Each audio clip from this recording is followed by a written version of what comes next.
মহসিন বোধহয় ওর নাম ছিল ওসি, যে এটা জামিলার লাভ কি, আপনারা তো জীবনে তো এই শেখ হাসিনাকে যাবে না মৃত্যুর আগ পর্যন্ত, তো আপনি আওয়ামী লীগকে যোগদান করে দেন, আমরা কথা বলি। আমি বলছি তো আপনি তো এমন ভাবে বলছেন মনে হচ্ছে আপনি আজমান নাসির মহানগর আওয়ামী লীগের সেক্রেটারি, এভাবেই তো আপনি আমার সাথে কথা বলছেন। আমি ওনাকে বলছিলাম ওই মহসিন সাহেবকে, ওসি সাহেবকে। তো যাই হোক, আমাদের এই আন্দোলন কিন্তু ধারাবাহিকভাবে চলতেছিল। আমরা একদিনের জন্য রাজপথ ছাড়ি নাই। যেখানে আমরা একটা মসজিদে একটা নামাজ পড়তে গিয়ে মিলাদ মাহফিল করার জন্য আমি সবকিছু ঠিক করেছি, পুলিশ এখানে এসে দাঁড়িয়ে গিয়েছে, বলছে যে এখানে হবে না, এটা করা যাবে না মিলাদ মাহফিল। আমি তো মিলাদ মাহফিলও কি করা যাবে না? এটা কি এই রাষ্ট্র ইন্ডিয়া তো হিন্দুস্তানে তো এটা হয় নাই, আপনি কেন করছেন?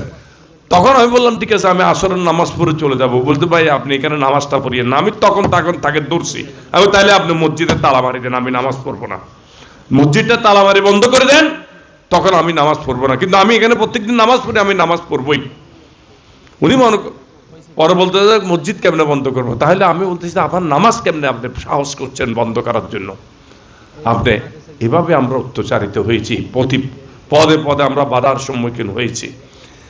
এইভাবে যারা দাড়ি রেখেছে, টুপি রেখেছে, তাদের অবস্থা তো আরো কঠিন ছিল।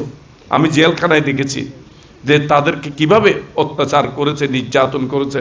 তাদেরকে দেখতে যেতাম বিভিন্ন ওই যে হাসপাতালে চিকিৎসার ব্যবস্থা করতাম জেলখানায়। বসুন্ধরা টিস্যু, অশুদ্ধতার বিরুদ্ধে এক বিন্দুও ছাড় নয়। এই যে আন্দোলন সংগ্রামে 16-17 বছরে হাজারো নেতাকর্মী নিহত হয়েছে, পঙ্গু হয়েছে, খুন হয়েছে, গুম হয়েছে, অত্যাচারিত হয়েছে, নির্যাতিত হয়েছে। আমাদের পরিবার নির্যাতিত হয়েছে। এমন কোন নেতা নাই, আমাদের ঘরের ছেলে মেয়ে, আমাদের ভাই, আমারকে না পেয়ে আমার ভাইকে কারাগারে নিয়ে গিয়েছে এবং তাদের উপর স্টিম রোলার চালানো হয়েছে, এভাবেই নির্যাতিত করেছে। কিন্তু কিছু কিছু রাজনৈতিক দল ছিল, তাদেরকে অনেক সময় যখন কঠিন অবস্থা সৃষ্টি হয়েছে, তাদেরকে রাজপথে দেখা যেত না, তারা গোপনে থাকতো। কিন্তু আমরা কখনো গোপন হয় নাই, আমরা সবসময় ওপেন ছিলাম, রাজপথে ছিলাম। 10 জন হলো ওপেন ছিলাম, 20 জন হলো ওপেন ছিলাম। এটা আমাদের রাজনীতির, আমাদের নীতি রীতি। আমরা কোনো গোপন সংগঠন নয়। তো এখানে আমি যতটুকু দেখেছি, আমি এই যে দাড়ি রাখার কারণে সে আসলে কোনো জঙ্গি নয়। আমি তাকে জিজ্ঞেস করছি যে তুমি কথা, আমার আসলে কোনো দাড়ি ছিল না, আমি কখনো দাড়ি রাখি নাই। ওরা আমাকে বাধ্য করছে দাড়ি রাখার জন্য। একটা জায়গায় আমাকে বন্দি করে রেখেছে 1 মাস 2 মাস।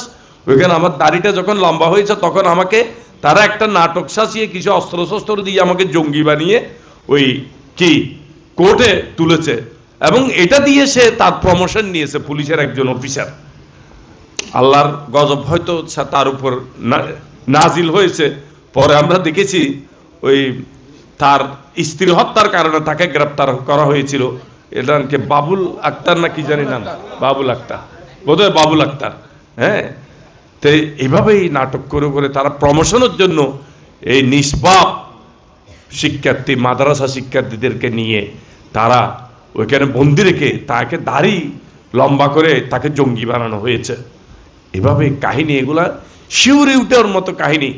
এই যে 16-17 বছরের আন্দোলনের যে অত্যাচার নির্যাতন, এটা আমরা সবসময় আমরা বলেছি নেমে আসুন, সবাই নেমে আসুন।